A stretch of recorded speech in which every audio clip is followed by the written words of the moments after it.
Okay, so I'm making a video because of the fact that I've been watching YouTube videos on WWE personnel and wrestlers that have passed away and gotten absolutely no acknowledgement from the WWE for whatever reason. It could be because they committed suicide or they had substance abuse problems, or even for the reason why they left WWE in the first place.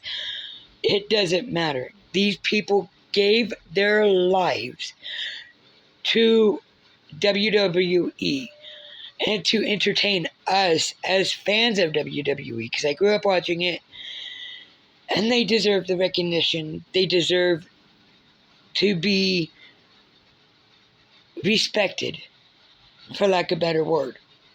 So here goes some of them. Now, I know these aren't going to cover all of them. I also know I have a very bad background right now, but I'm doing this on one phone while reading off of the other phone because of the fact that I don't have all the stuff I need, like the blue screen or the green screen. I don't have a fancy setup. I literally am doing it off of a phone and reading off of another phone. Not even kidding. Okay, so yeah, here it goes. Crash Holly, known as Mike Lockwood. Oh, I'm sorry if I mispronounce anybody's name. It's not out of disrespect. I do have a speech impediment. Despite being a highly popular figure during the Attitude Era, WWE failed to acknowledge his 2003 passing on Raw or SmackDown. Furthermore, WWE allegedly removed mentions of his death from their website and edited out a tribute paid to him by Stevie Richards on Sunday Night Heat. Okay, so that's one that they didn't want to acknowledge. One of them, just one out of many, that they wanted nothing to do with. It didn't say why he died or how he died. It doesn't say why they wanted to distance themselves. But either way, it doesn't matter what it was. The guy dedicated his whole career for WWE. He dedicated his whole career to giving us entertainment as fans of WWE. And it's disgusting how they've done this to so many people. So many. Omega, which was also known as Edward Fatu, following his 2009 release and subsequent death just months later, WWE did not acknowledge his passing on television, allegedly, due to the embarrassing circumstances surrounding his failed drug tests and the company's refusal to rehab him. Note, in recent years, WWE has acknowledged his legacy through his family members in the Bloodline story. That does not excuse you from ignoring his passing, no matter what the cause. Okay, he was a human being that worked his tail end off, just like the rest of them, for entertainment purposes for us fans that keep your show on TV. Okay, so you ignoring these people is sickening. It's disgusting. Chris Cannon, also Chris Klustertz. I know I'm mispronouncing his actual last name, and like I said, I'm so sorry for that. It's not meant for disrespect. Some words are hard for me to pronounce. Cannon died by suicide in 2010. So, not too long ago. Okay? No, some of these passed away a lot longer ago than this one. WWE did not recognize his passing, which was widely attributed to his public criticism of the company and his participation in a lawsuit against them. Whether this Chris, had a lawsuit against you guys, or you guys had a big falling out, it should not matter. He still dedicated as much time as he did to keep you guys going. All these wrestlers did. And it ticks me off that people like WWE get by with doing this. Test. Andrew Test Martin. Despite a lengthy tenure and holding multiple championships, Test's 2009 death from an accidental overdose was largely ignored by the company, with reports suggesting WWE wanted to avoid bad PR related to wrestler health mental issues.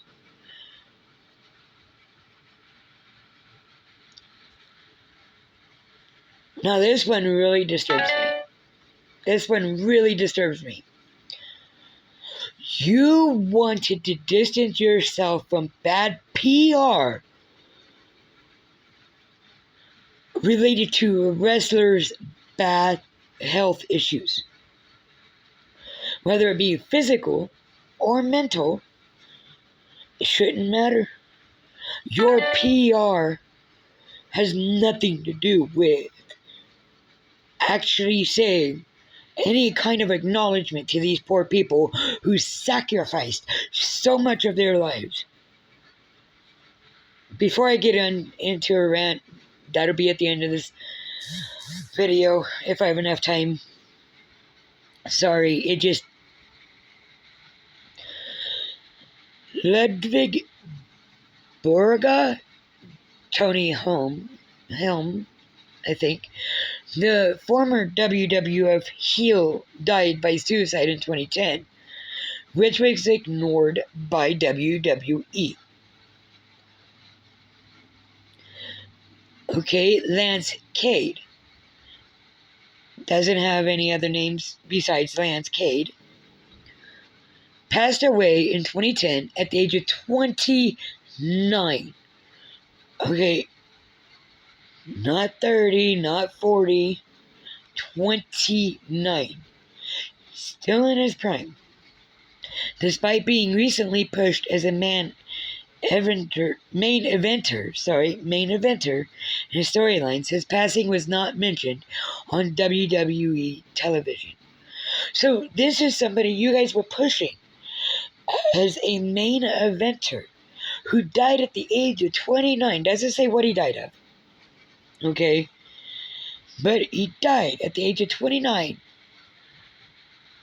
being pushed as a main eventer. And y'all didn't even want to acknowledge him. He didn't have a falling out with you. He wasn't involved in a lawsuit. Nowhere in that did it say anything about drug use. So, why were you guys ignoring his death? Okay. Brisket. Nelson Fraser Jr. Okay. He passed away in 2014. WWE was heavily criticized for ignoring his death, which led to a belated, minimal, and widely criticized damage control graphic on screen later. They wouldn't have even acknowledged him if it wasn't for the criticism that they were getting. Once again, he was still on their roster from what I'm understanding here. He wasn't reported as doing anything drug-related. So why were you ignoring his death? Matt Osborne, the original Doink the Clown. Now this one I wasn't even aware of. I didn't even know Doink actually passed away, the original one. I remember when Doink joined WWE. I loved his character. I normally, for me personally, I normally hate clowns. It's not a fear of clowns. I don't have a phobia of them. But I did have a very bad experience with a clown at a birthday party. Not mine, but a friend's birthday party. Back when I was a kid, that kind of made me despise clowns, actually. But this gentleman here, Doink the Clown, Matt Osborne, I would have loved to have met him. Even if he was in his clown getup, I would have still loved to have met him. He was hilarious. After his 2013 death, I didn't even know he died. WWE did not acknowledge his passing on television, though they did release a brief statement on their website following a lawsuit filed by his family. So you're going to tell me Matt Osborne, the original Doink the Clown, nowhere on here saying death by suicide, nowhere on here death by overdose, nowhere on here anything about drug addiction or major falling out with the company. They did not want to acknowledge him at all. The original Doink the Clown now. Until they got a lawsuit put on them by Doink's family. Makes you wonder, huh? Jack Tunney. Sorry again if I'm mispronouncing the name. A significant backstage figure in the WWF WWE, because it used to be, not many people remember this now. Back when I was a kid, and I'm only in my 40s, back when I was a kid, it was WWF. Okay, World Wrestling Federation, not World Wrestling Entertainment. Now it's WWE, okay?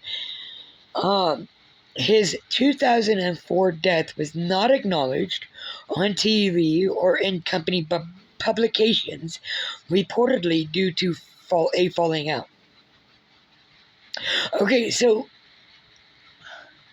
Jack Tunney, however you want to pronounce his last name, Jack here worked for WWE. He was a significant backstage figure in WWE before it became WWE, back even when it was still WWF. They didn't want to acknowledge his passing just because they had a falling out with him. Does that falling out erase all the years of work he put in to your business? Or is it just because you don't like him anymore, so he swept under the rug? Reasons for non-acknowledgements. Wrestlers' deaths. Let me restart that. After taking a drink of my coffee. I am part Irish, you know. Anyways, wrestlers' deaths are often ignored by WWE if they were not actively employed, had a continuous contentious or bad relationship with the company, or if the circumstances of their death, such as suicide or overdose, were deemed too negative to highlight. Okay, so I can bring up one right now that still ticks me off to this day, that never got really acknowledged. Well, originally it got acknowledged before all of it came out, on how this former wrestler, no, let me correct myself, he wasn't a former wrestler at the time, but he him and his family's deaths were horrific, okay? And I'm not belittling that. I'm not belittling what actually happened. Sorry, my left eye's messing with me today. I'm not belittling what he did, but I am belittling WWE for not holding themselves accountable for their part in it. Okay? And whoa.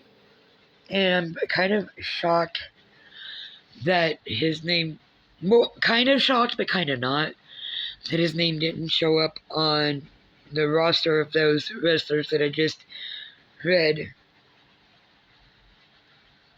And there are so many more wrestler deaths that were ignored.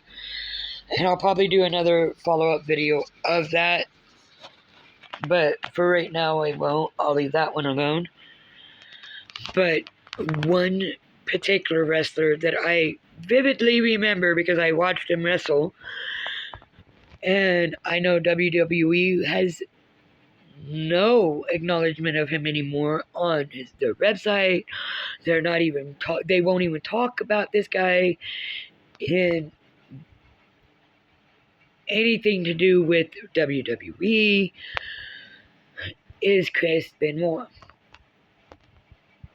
Now, the reason this upsets me so much, because I've researched so much about Chris Benoit. Okay, and I personally grew up watching Chris Benoit. Well, I watched him after I grew up. I watched him in later years when he first joined and all that. But Chris Benoit was a dang good wrestler. And yes, I'm trying to watch my language, but he was a dang good wrestler. The videos of his wife and child and him together before the horrific tragedy that happened, and I'm trying to put it all in proper wording without using my normal words that I would use, because this is going up on YouTube. I'm not going to mark it as adults only because kids watch WWE too. I grew up watching WWF. I started watching it again years later after it transitioned from WWF to WWE. So, yeah, I know kids grow up on this stuff, okay? But I also know that the new generation of kids won't know half of the wrestlers that I do. I grew up with Hulk Hogan, Macho Man Randy Savage, Jake the Snake, Andre the Giant, Ultimate Warrior. I grew up with all the older ones. I have watched recent years. I watched while John Cena was still wrestling. I've watched Rey Mysterio. I've watched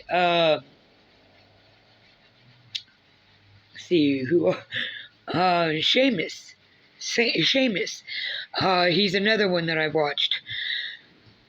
Didn't always like him. Didn't always hate him. Or I should clarify this, because as an adult, even as a kid, I could distinguish the fact that in the ring, they were putting on a show. They were putting on a persona. That wasn't who they really are. Okay? And even I know that. I've known that since I was a little girl. But it was entertainment. It was always meant for entertainment. Yes, some of the injuries actually do happen.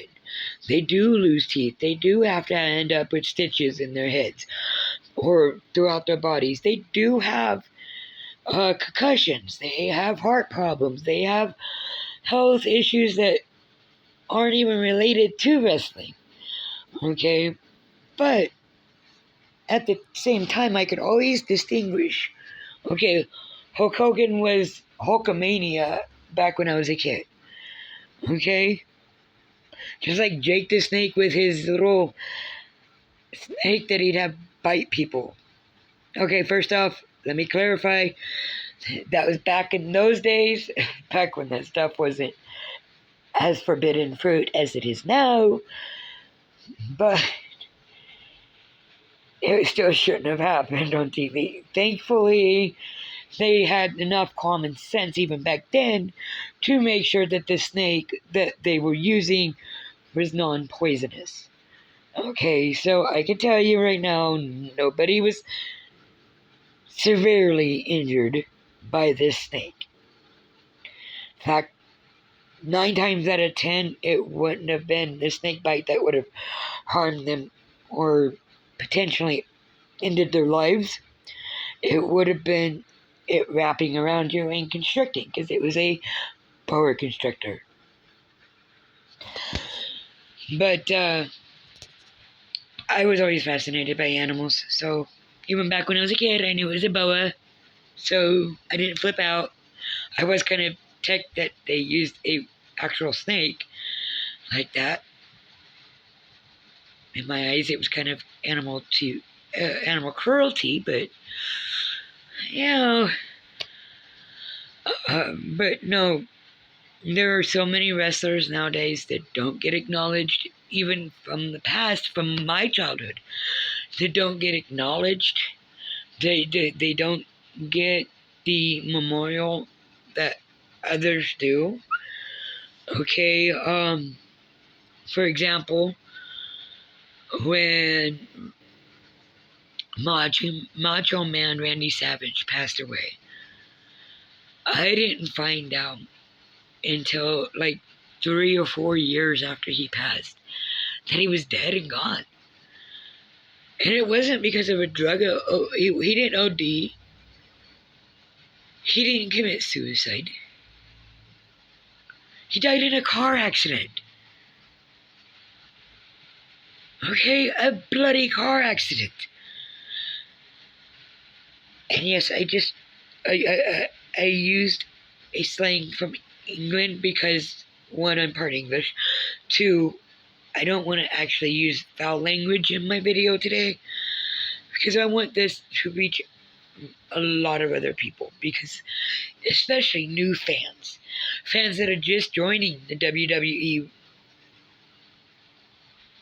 fandom, I guess, because a lot of them are going to be kids, and I want to watch my language, because as a mom myself, my kids don't live with me, but as a mom myself, I wouldn't want my kids watching videos of other people, strangers, sitting there hooting and hollering and calling out foul languages. Okay, so yeah. But back on to topic here. Chris Benoit, although his deeds were horrific, and what he did to his wife and his son were horrific and inexcusable. So what I'm about to say does not erase that. Alright, he unalived his wife and his 8-year-old son. Okay, as a mom, to me, that's the worst thing you could ever do, is being harmed to your own child. Okay, but here's the thing that nobody wants to acknowledge. The WWE has swept under the stupid rug for so many years that now anybody who mentions Chris Benoit, they talk down about him. They insult him because they don't understand the truth. Okay, the truth of it is yeah, Benoit did have a drug addiction problem. But that is not the only thing that led up to what happened to him and his family. Him unaliving his wife and son was partially due to the drug use. And I still very, very firmly believe that even with the drug use being taken out the equation, even if he wasn't doing drugs at all, I firmly believe it still would have happened. Because, stop and think about it, WWE, any wrestling federation, WWE, WCW,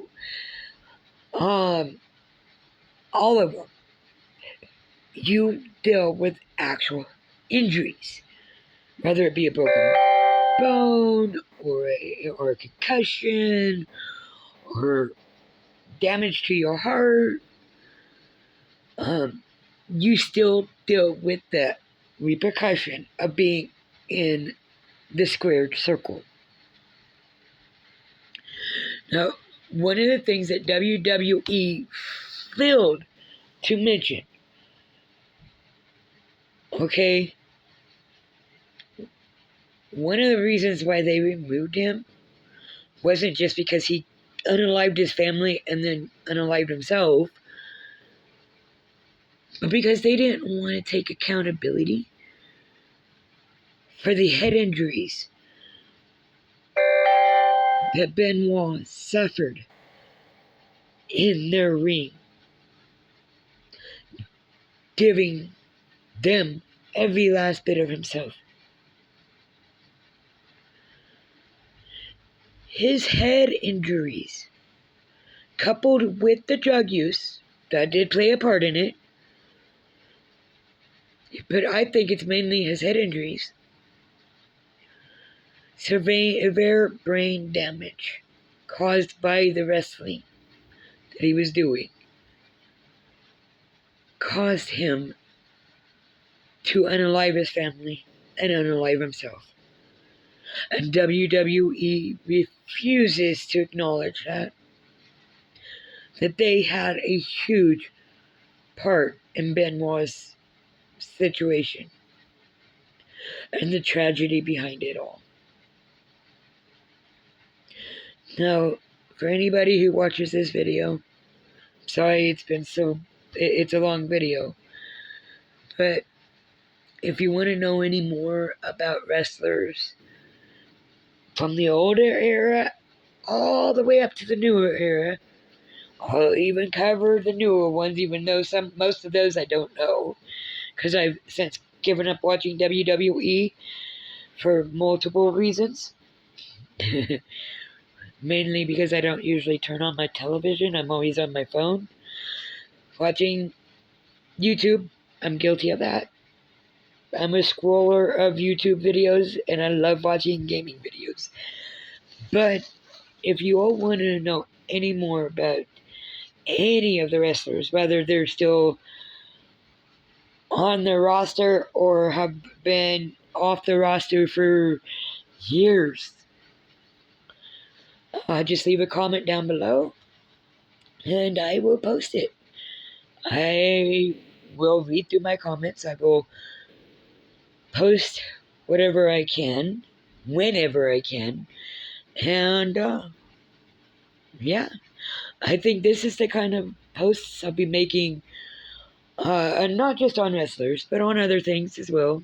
Real world events, current and in the past, that you guys want. So, like I said, just leave a comment down below and leave a like, and I will post whenever I can for whatever you guys want. Thank you. Bye-bye.